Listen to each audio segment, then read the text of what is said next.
President पे impeachment procedure पे हम बात करते हैं कि राष्ट्रपति को महाभियोग लाके जो हटाने की प्रक्रिया संविधान के आर्टिकल 61 में दी गई है उस पर हम बात करते हैं।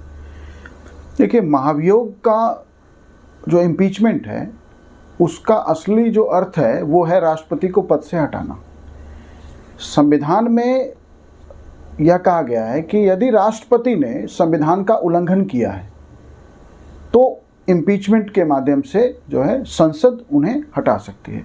लेकिन संविधान में यह स्पष्ट नहीं है, मतलब इसे क्लियरिफाई नहीं किया गया कि राष्ट्रपति का क्या करना ये माना जाएगा कि राष्ट्रपति ने संविधान का उल्लंघन किया है। तो एक तो ये जो है स्पष्ट नहीं है।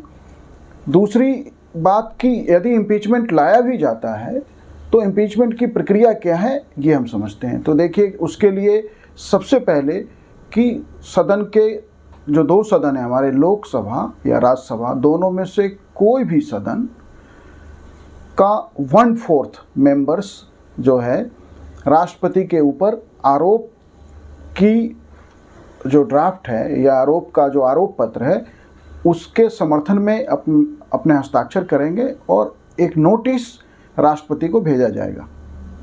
वह नोटिस राष्ट्रपति को जिस डेट को रिसीव होगा उसके 14th डे, 14वें दिन जो है महाभियोग सदन में लाया जा सकता है। जब सदन में महाभियोग लाया जाएगा तो सदन के दोनों जो दो सदन हैं, आइदर लोकसभा या राज्यसभा, किसी भी सदन में लाया जा सकता है।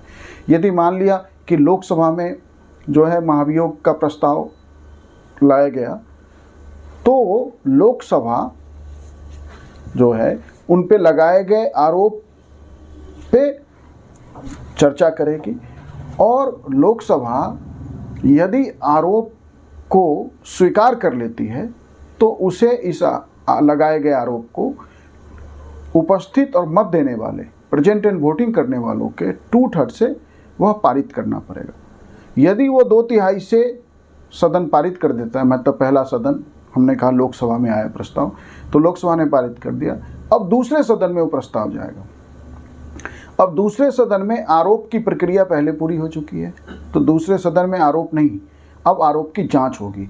तो आप कह सकते हैं कि जो दूसरा सदन है इस समय वो क्वासी जुडिशियल भूमिका में आ जाएगी, मतलब एक तरह से दूसरा सदन जांच करने की भूमिका में होगी। अब दूसरा सदन स्वयं जांच कर सकती है या जांच के लिए कोई समिति बना सकती है, जांच के लिए कोई जांच कमेटी बना सकती है। यदि सदन स्वयं जांच कर रही है तो, या सदन की कोई समिति जांच कर रही है तो, या कोई जांच कमेटी सदन ने फॉर्म किया है, उसके समक्ष राष्ट्रपति स्वयं या राष्ट्रपति का प्रतिनिधि उपस्थित होकर अपना पक्ष रख सकता है। उसके बाद भी यदि दूसरा सदन आरोप की जांच में यह पाती है कि राष्ट्रपति पे लगाया गया आरोप सही है तो दूसरा सदन भी उपस्थित और मत देने वालों के प्रेजेंट एंड वोटिंग के 2/3 से उसे पारित कर देगी और दूसरा सदन से जैसे ही ये पारित होगा राष्ट्रपति अपने पद से हट जाएंगे। रहा सवाल कि क्या भारत में अभी तक जो है एक बार भी हमने इम्पीचमेंट किसी राष्ट्रपति के विरुद्ध लाए हैं? नहीं, अभी तक भारत में किसी भी राष्ट्रपति के विरुद्ध इम्पीचमेंट का प्रस्ताव नहीं लाया गया है। फिर भी जो है संविधान में मौजूद है, तो ऐसी कोई परिस्थिति बनती है तो राष्ट्रपति को हटाने के लिए महाभियोग लाया जा सकता है। धन्यवाद।